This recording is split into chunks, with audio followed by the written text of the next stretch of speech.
Halo, Assalamualaikum warahmatullahi wabarakatuh. Hello, good afternoon guys. Okay, I'm sorry for this bukan 9 10.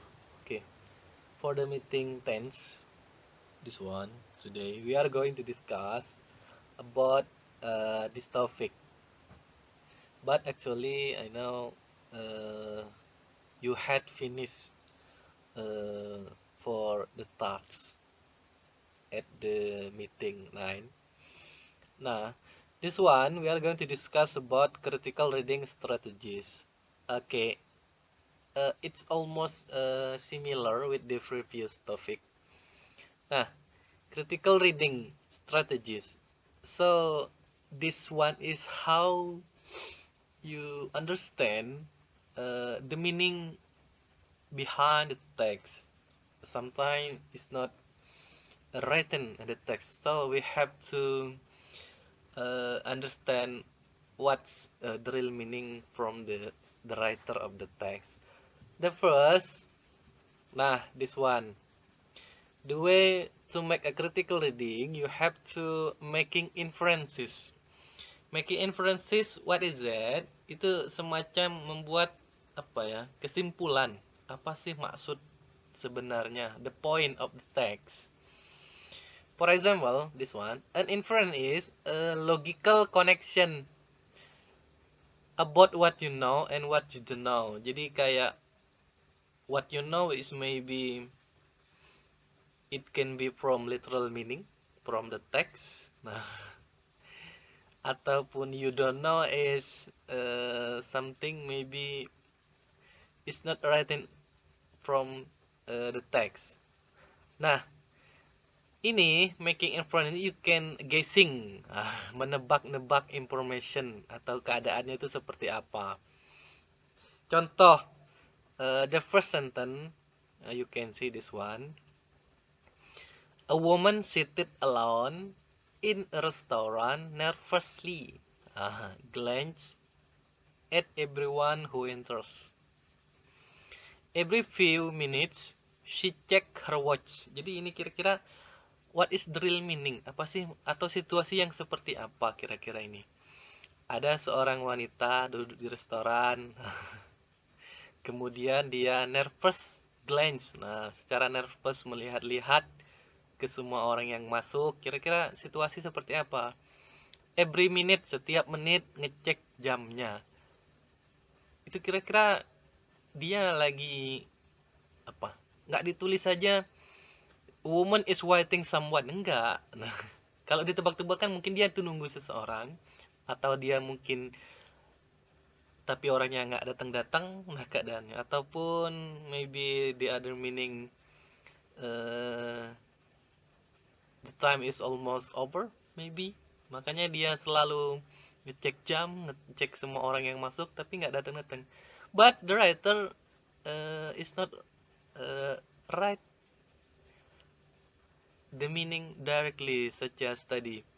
Woman is waiting. Nggak ditulis saja, tapi dibuat muter-muter agar pembacanya bisa lebih memahami teks keadaannya. Di guessing itu.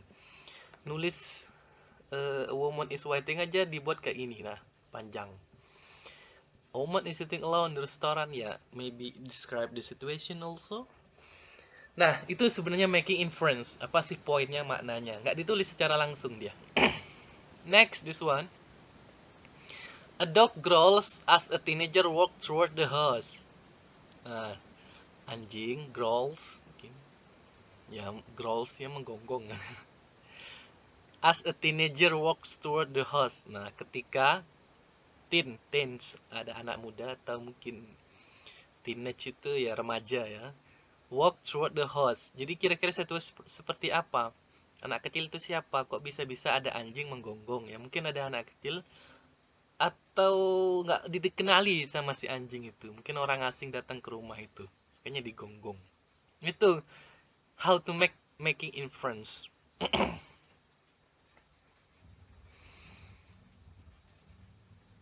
Next, your 3-year-old brother will not eat his dinner. Your 3-year-old brother will not eat his dinner. Anak kecil ya, bayi ya. A package of cookies is missing from the kitchen cupboard. Nah, kira-kira apa sih itu? Ini coba lihat. Your 3, adik laki-lakimu yang masih kecil itu nggak makan malamnya, nggak dimakan.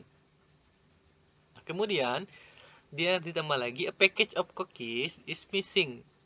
Sepackage, mungkin sekotak cookies itu hilang dari dapur, lemari dapur itu apa namanya. Nah, itu ya, kira-kira guessing aja, what's wrong with the baby, kira-kira ya mungkin dia udah makan.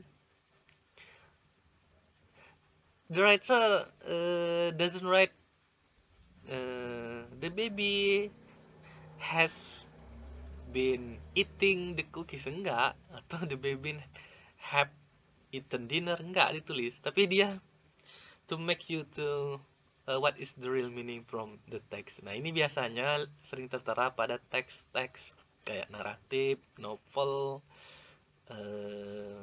short story. Itu biasanya penulisnya itu ya novelist or writer. Oke, itu the simple the first topic. Next, this one. Nah, ini making inference as you read. Nah, bagaimana cara membuat inference ketika membaca itu? Pertama, an inference is a reasonable guess. Alasan yang masuk akal. What the author doesn't say based on what or he or she does say. Ya nggak nulis secara real. Nah, kayak itu tadi. Bisa dilihat beberapa contoh the sentences. And then making inferences when the author suggests an idea but does not directly state it. Nah, nggak ngomong secara langsung. Nah, ini coba lihat the next example. Coba lihat. Ini panjang sekali. Kira-kira ini lagi posisi situasi seperti apa? In the mirror, John Bell noticed that his hair was graying at the temples. In the mirror, John Bell noticed. John Bell ya, nama orang kayaknya. That his hair was graying at the temples. Ini saya ubah aja jadi capital ya.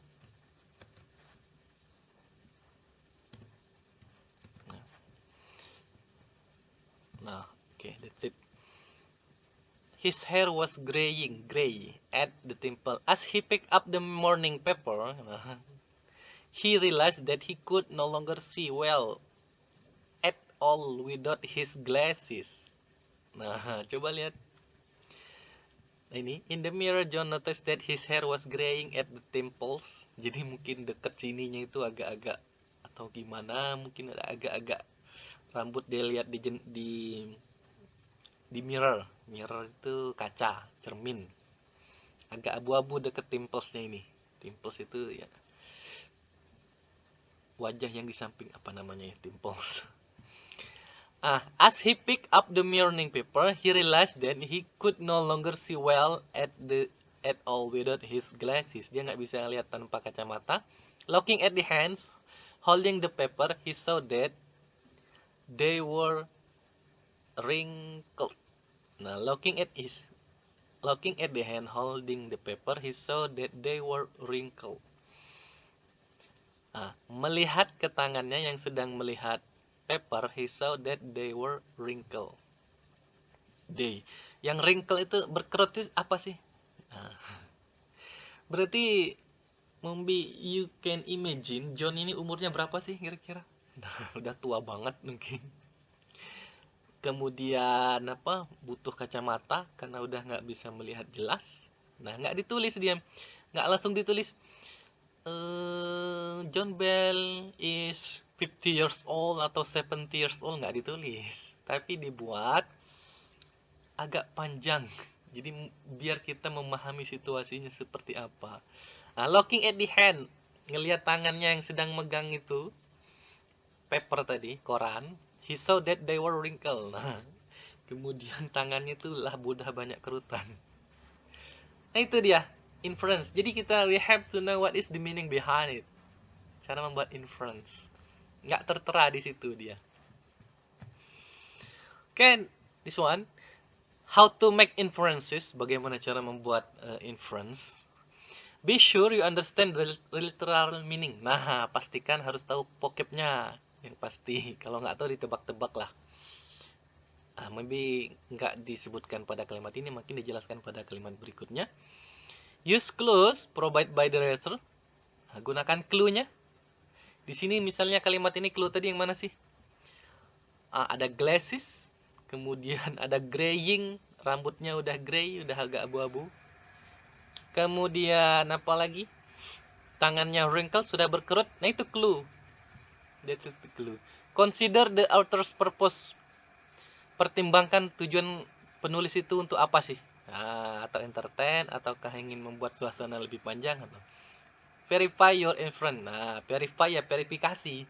Pastikan lagi, udah bener atau belum sih ini? Nah, kalau misal dari kalimat ini, oh ini John ini umurnya berapa sih kira-kira? Nggak mungkin dia umur 20-an kan. Masa orang umur 20-an atau 17-an udah berkerut kan tangannya. It's impossible. Okay, that's the inference. And then how to be a critical reader. Nah, how to be critical reader. The first, you have to distinguish between fact and opinion. I think you know the fact and also about opinion, but there's some time signal. Kayak sinyalnya itu apa sih? Itu selalu kita pastikan ini fact atau opini. Nah, yang kedua. Nah, fact are a statement that can be verified. Proven bisa dibuktikan to be true or false. Biasanya dilengkapi dengan statistik ataupun bukti yang lain bisa juga. Opinion, statement that express feeling, attitude, or beliefs. Yang nggak harus benar atau salah juga, neither true or false. Opini lebih ke perasaan, pendapat, belief kita, keyakinan kita tentang suatu hal. Contoh facts. Nah, ini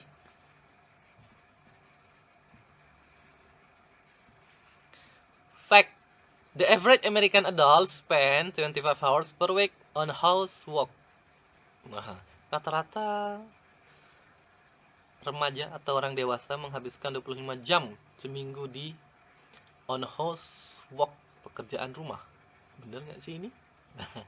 Tapi mungkin ini sudah dibuktikan. Nah, makanya fact. Next, US military spending has increased over the past 10 years. Nah, sudah benar nggak ini? Fact ya, mungkin dalam surat kabar atau kita lihat siapa yang ngomong. Nah, itu bisa aja jadi fact. Fakta.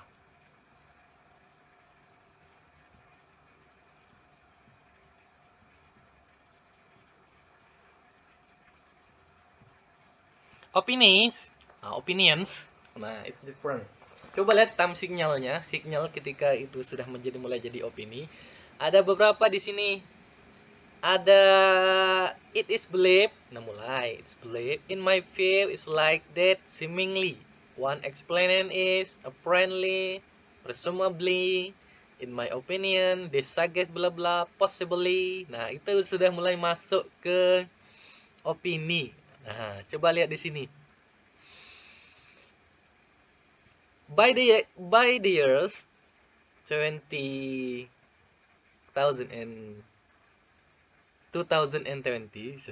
tobacco will be illegal.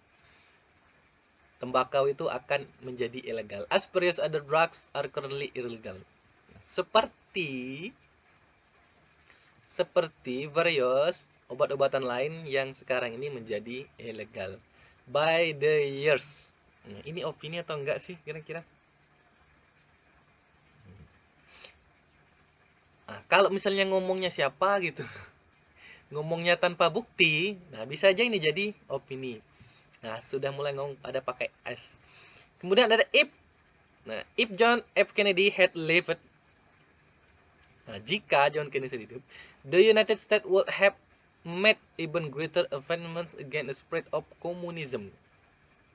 Tapi kenyataannya kan itu udah meninggal John F. Kennedy. Nah, jika John Kennedy itu hidup lagi atau hidup, doing tersebut would have made even greater advancement against the spread of communism.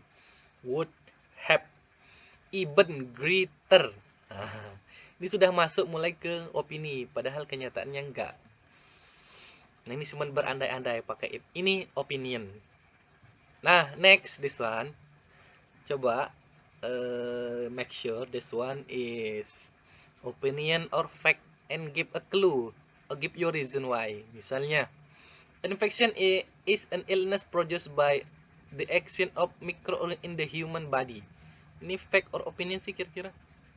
Infeksi itu adalah sakit yang diproduksi oleh mikroorganisme. Bener nggak sih? Nah, next, walk or the lack of it is primary influence in lifestyle. Yakin? In primary. Nah, apparently now spend more time than children than they did years ago. Bener nggak ini? When measured by earning power, the American standard of living has increased steadily since the early 1970s. Nah, buktikan dulu kira-kira dari kalimat ini. Increased job opportunity for women and other minorities will depend primarily on the large trend in economy. Bertambahnya kesempatan kerja untuk wanita atau yang minoritas lainnya akan tergantung umumnya pada lebih besarnya tren di dalam ekonomi.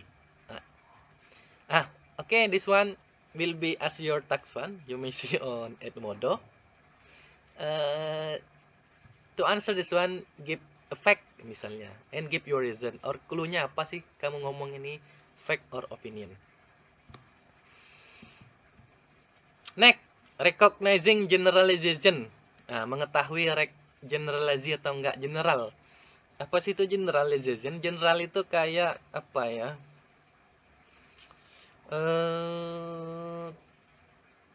Pendapat tapi dia sudah bersifat umum, digeneralkan. Misal, simpelnya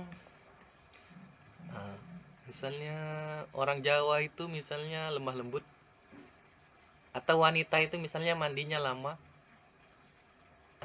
Digeneralkan misalnya semua wanita mandi lama, padahal enggak ya. Nah, itu general statement.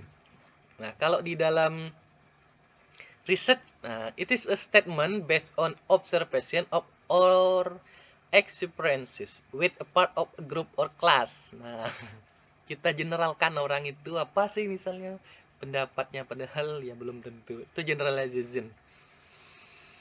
It is the writer conclusion with a critical. Nah, ada critical-nya ini generalization.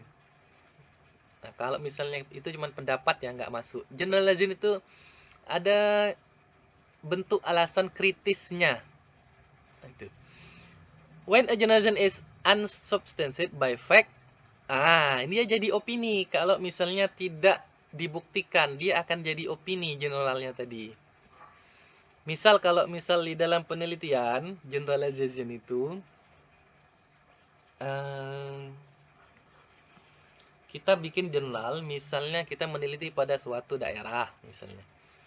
Ternyata tentang misalnya opini masyarakat tentang unmuh. Misalnya kasih survei ke suatu daerah, Bangka Barat, Bangka Tengah. Nah, kemudian hasilnya apa? Memuaskan. Nah, digeneralkan bahwa semua masyarakat di Bangka Barat itu dia sudah puas. Nah, buktinya apa? Itu generalization. Kalau cuma 1-2 nggak bisa jadi general. Misal pendapatnya cuma 1-2. Generalization present aspect. Ini. Generalization present as aspect are dangerous and misleading, maybe completely false. Nah, kalau disertakan sebagai fakta, hati-hati. Kadang-kadang dia menyesatkan tadi faktanya. Oke. Nah, ini coba lihat. Indicate which one is generalization.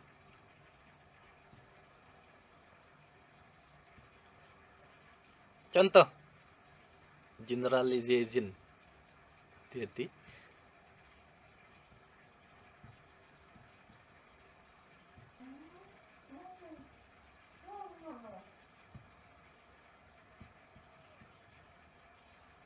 Oke, continue. Nah, ini contohnya. Journalization in 1964, the federal government officially declared a war on poverty. Ini general nggak sih? Atau fakta? Hati-hati. Generalization. Nah, kadang-kadang kalau dia jadi fakta, it misleading. Be careful. Male computer scientists earn more than female computers. Benar nggak ini? Generalization. Worker productivity in United States is rapidly declining. Government spending on social program is detrimental or national economic growth. Nah, itu generalization. Kasih clue-nya apa sih ini? The next is identifying the tone. Ini maksudnya kayak sudut pandang penulis itu, sikapnya itu seperti apa. Nah, itu. Nah, tone reveals feeling. Nah, berarti perasaan penulis itu tentang suatu topik itu apa? Meaning human emotion can be communicated through one disapproval, hate, admiration, disgust, gratitude, forcefulness. Nah, kita lihat apakah dengan kebencian, apakah dengan mengagumi, kan beda bahasanya. Apakah disgust, gratitude, terima kasih, force, pemaksaan. Nah, ini coba lihat this one. If one is about to clean house, a good first step is to get rid of the garbage. But one man's garbage is another man's keepsake. Garbage is what a person wants to get rid of. What I want to get rid of is the human garbage that willfully perpetrates outrage against the rest of humanity and whom we have come to call terrorists. Nah, ini dia ngomong tentang sampah. Apa sih sampah itu kira-kira? Nah, ini ada yang ngomong one is about to clean house. Jadi ada jika seorang ngomong a good first step is to get rid of the garbage. Nah, adalah dengan cara membuang sampah. But one man's garbage is another man's keepsake. Nah, seorang itu nanti ada lagi yang sebagai keepsake-nya. Kemudian garbage is what person want to get rid of. Nah, sampah itu adalah sesuatu yang mau orang buang. Nah, what I want to get rid of is the human garbage. Sementara yang saya mau buang itu adalah sampah masyarakat. Nah, ini coba willfully secara jelas perpetrates outrage against the rest of humanity. Ya, pokoknya yang mengacau, melawan the rest of manusia, kehidupan kita, and whom we have come to call terrorists, yang kita sebut teroris. Nah, itu dia ngomong sampah. Jauh ya. Jadi gimana ini? Apakah dia memuji atau admire? Nah, itu. Kalau ini yang jelas, karena udah terlalu dia ngomong teroris, berarti dia semacam mungkin disgust atau hate, nggak mungkin kalau memuji. Nah, itu. Next. Nah, coba lihat di sini. Teks 2. Coba itu dibaca ini. Kira-kira bagaimana sih nadanya atau tone dari penulis itu tentang topiknya itu? Nah, coba yang pertama, welfare makes you feel like you are nothing, like you are laying back and not doing anything. It is falling in your life. But you must understand, mother to work. My house is clean. I have been scrubbing since this morning. You could check my clothes. All washed and ironed. I am home and I'm working. I am a working mother. Nah, ini gimana sih? Kira-kira pandangannya itu apa? Gimana tentang teksnya itu? Setelah penulisnya itu apakah mengagumi atau seperti apa? Next, a job that a woman in a house is doing is tedious job, especially if job wants to get it. If you do it slip short, then it's not so bad. I'm pretty much a perfectionist. I tell my kid, hang a towel, I don't want to throw away. Sweetheart, it's constant game of picking up that and putting this away so the house will be clean. Sama ini sebenarnya, ini ada dua ya. Paragraf pertama, mungkin ini ada dua teks. Nah, ini ada dua macam ini. Ini harusnya teks 3 ya.